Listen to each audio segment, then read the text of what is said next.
নমস্কার, টুম্পা স্টাইল কিচেনে সকলকে স্বাগত। আর যে যেখান থেকে ভিডিওটি দেখছেন সকলকে পুরোটা দেখার অনুরোধ রইল। এখন শ্রাবণ মাস চলছে, উপবাসের জন্য খুব সুন্দর একটা রেসিপিটা বানালে মন প্রাণ দুই জুড়িয়ে যাবে। অবশ্যই আপনারা একবার এই রেসিপিটা বানিয়ে দেখবেন। এখানে আমি 1 বাটি সাবুদানা নিয়েছি আর সাবুদানাটাকে 2 ঘন্টা ভিজিয়ে রেখেছিলাম। সাবুদানাটাকে মিক্সারে একটু ঘুরিয়ে নিয়েছি বলগুলো খুব সুন্দর করে বানানোর জন্য। দেখুন সাবুদানাটাকে এবার একটা বাটিতে নিয়ে নিচ্ছি। এই রেসিপিটা খুব সহজেই বানানো যায়, আপনারা অবশ্যই একবার ঘরে বানিয়ে দেখবেন।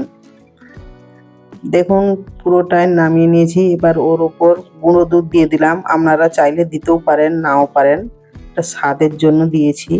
এবার ছোট ছোট করে বল বানিয়ে নেব।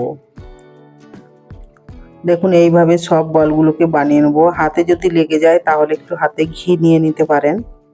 দেখুন খুব সুন্দর বলগুলো বানানো যাচ্ছে। এইভাবেই সব বলগুলোকে বানিয়ে নেব। বলগুলো সব বানানো হয়ে গেছে। এখানে আমি 1/2 লিটার দুধ নিয়েছি। দুধটাকে এবার ফুটিয়ে নেব। দুধটা ফুটে গেছে, এবার আমি 2 চামচ চিনি দিয়ে দিলাম। আপনারা আপনাদের মিষ্টি অনুযায়ী দিয়ে দেবেন। এবার আমি 2 চামচ গুঁড়ো দুধ দিয়ে দিলাম স্বাদের জন্য।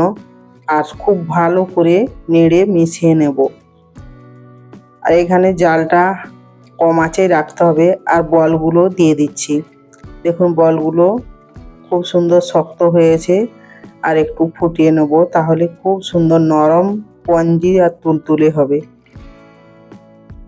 দেখুন দুধটাও খুব ঘন হয়ে এসেছে। এবার সব বলগুলো একটু ঢাকা দিয়ে ভালো করে ফুটিয়ে নিতে হবে। 5 মিনিটের জন্য ঢাকা দিয়ে দিলাম। 5 মিনিট পর দেখুন কত সুন্দর বলগুলো ফুলে বড় হয়ে গেছে আর কালারটাও খুব সুন্দর হয়েছে। দেখুন এর ওপর আমি 2টো নকুনদানা দিয়ে দিলাম, এতে টেস্টটা খুব সুন্দর আসে। আবার একটু ভালো করে নেড়ে মিশিয়ে নিচ্ছি। এইভাবে 5-7 মিনিট নেড়ে নেড়ে মিশিয়ে নিতে হবে খুব সুন্দর করে। এবার ফ্লেভারের জন্য একটু এলাচ গুঁড়ো দিয়ে দিলাম। আবারও খুব ভালো করে মিশিয়ে নিচ্ছি। আপনারা এটা যে কোনো উপবাসের দিন রান্না করে খেতে পারেন, খুব সুন্দর লাগবে।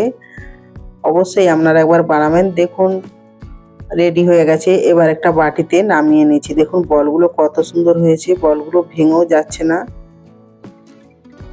দেখুন খুব সুন্দর লাগছে, খেতেও খুব সুন্দর লাগবে। অবশ্যই আপনারা একবার বানিয়ে দেখবেন। আর যদি ভিডিওটা ভালো লেগে থাকে তাহলে লাইক কমেন্ট শেয়ার করবেন আর অবশ্যই একটা সাবস্ক্রাইব করে দেবেন। আর উপর থেকে আমি একটু বাদাম আর কিশমিশ দিয়ে সাজিয়ে দিচ্ছি, যাতে দেখতে খুব সুন্দর লাগে আর খেতেও খুব ভালো লাগবে। অবশ্যই একবার বানিয়ে দেখবেন আর পাশে থাকা বেল আইকনটা প্রেস করে রাখবেন, যাতে ভিডিও ছাড়ার সঙ্গে সঙ্গে আপনাদের কাছে পৌঁছে যায়।